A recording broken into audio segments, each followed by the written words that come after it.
हरे कृष्ण भक्तजनों, आज आपके अपने चैनल कथा पुंज की एकादशी व्रत कथा श्रृंखला में वैशाख माह शुक्ल पक्ष की पुण्यदायिनी मोह से मुक्ति प्रदान करने वाली और भगवान श्री हरि विष्णु जी की प्रिय एकादशी, जिसका पावन नाम भगवान विष्णु जी के मोहिनी स्वरूप पर आधारित है, अर्थात मोहिनी एकादशी का वर्णन करने का प्रयास करते हैं। शुभ मुहूर्त।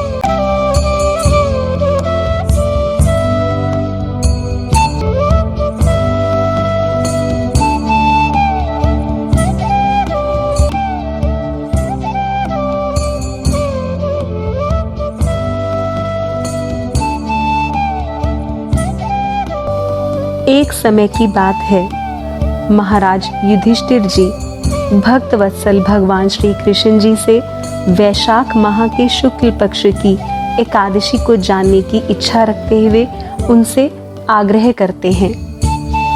भक्त वत्सल भगवान श्री कृष्ण जी बोले, हे धर्मनंदन, मैं एक कथा कहता हूँ, ध्यान से सुनो। इस कथा को महर्षि वशिष्ठ जी ने श्री रामचंद्र जी से कहा था। कथा इस प्रकार है। श्री रामचंद्र जी बोले, हे गुरुदेव, आप मुझसे कोई ऐसा व्रत कहिए जिससे समस्त पाप और दुख नष्ट हो जाएं। महर्षि वशिष्ठ जी बोले, हे श्री राम, आपके नाम के स्मरण मात्र से ही मनुष्य पवित्र हो जाता है, इसलिए आपका यह प्रश्न लोकहित में अवश्य ही होगा।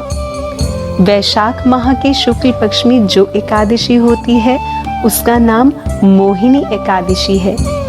इस एकादशी का व्रत करने से मनुष्य के समस्त पाप और दुख छूट जाते हैं और इसके व्रत के प्रभाव से प्राणी मोह जाल से छूट जाता है। अतः हे श्री राम, इस एकादशी का व्रत दुखी मनुष्यों को अवश्य ही करना चाहिए।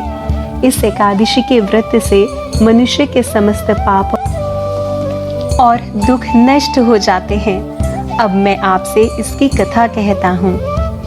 सरस्वती नदी के किनारे भद्रावती नगरी में एक धनपाल नाम का धन धान्य से परिपूर्ण एक वैश्य रहता था।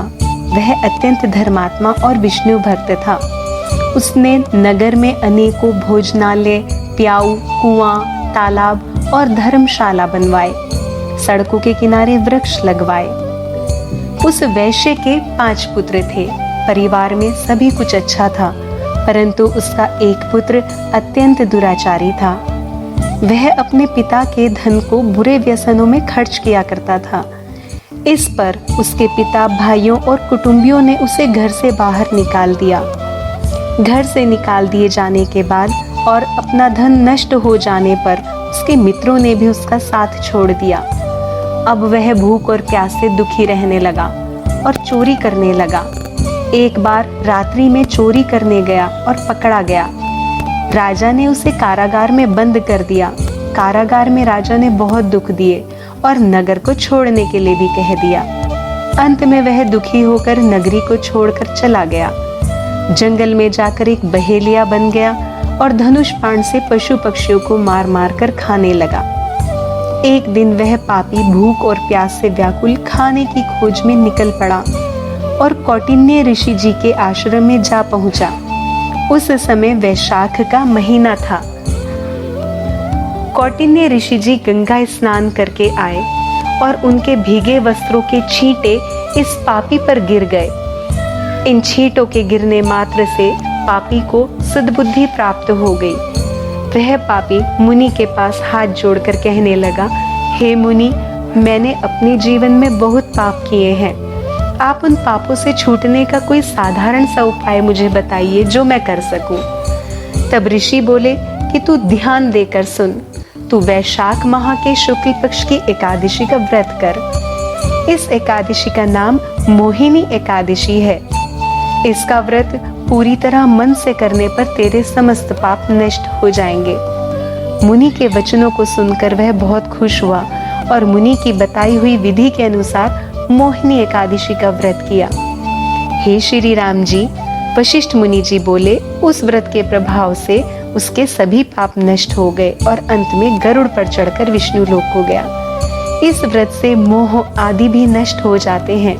इसके महात्म्य के श्रवण और पठन से 1 सहस्त्र गौदान के बराबर पुण्य मिलता है। एकादशी की तो महिमा ही अपरंपार है। आइए एकादशी के व्रत और नियम जानते हैं। एकादशी के व्रतों के नियमों का पालन दशमी तिथि से ही प्रारंभ किया जाता है। अतः दशमी तिथि में सायंकाल से पूर्व सात्विक भोजन करना चाहिए और दशमी तिथि से ही चावल, उड़द, चना, मूंग, जौ, मसूर, लहसुन आदि पदार्थों का सेवन नहीं करना चाहिए। एकादशी तिथि को प्रातः काल उठकर नित्य कर्मों से निवृत्त होकर स्नान के पश्चात श्री हरि भगवान विष्णु जी के शंख, चक्र, पद्म और गदा धारण किए हुए चतुर्भुज सुंदर स्वरूप का ध्यान करते हुए व्रत का संकल्प करना चाहिए। भगवान श्री हरि विष्णु जी और माता लक्ष्मी जी को धूप, दीप, नैवेद्य, ऋतुफल, तुलसी पत्र और पंचामृत समर्पित करते हुए पूजन और अर्चन करना चाहिए।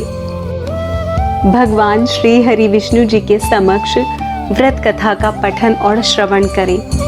व्रत के पालन करने वाले को तन और मन से शुद्ध सात्विक गुणों का पालन करना चाहिए। शांत रहकर भगवान श्री हरि विष्णु जी का मन ही मन स्मरण करें। श्रीमद् भागवत गीता जी का पठन करें। संध्या के समय श्री हरि विष्णु जी की आरती करें और एक समय फलाहार करें। यदि किसी कारण से श्रद्धालु व्रत नहीं रख सकते तो कोई बात नहीं, लेकिन एकादशी के दिन चावल का अन्न का प्रयोग ना करें। एकादशी की रात्रि में जागरण व कीर्तन का भी विधान बताया गया है। व्रत से अगले दिन पारण नियत समय पर करें और पारण करने से पहले किसी ब्राह्मण को सामर्थ्य अनुसार दान और दक्षिणा अवश्य दें। आइए अपने आध्यात्मिक व भौतिक जगत में उत्थान के लिए एकादशी का व्रत करें। यदि हमारे इस प्रेम पूर्वक प्रयास से आप भगवान श्री हरि जी की भक्ति धारा से स्वयं को जोड़ने में सफल होते हैं तो भक्ति रस की इस श्रृंखला को टूटने मत दीजिए और सभी भक्तों को भक्ति रस प्रदान करते हुए इस कथा को शेयर, चैनल को सब्सक्राइब और लाइक कीजिए। हरे कृष्ण।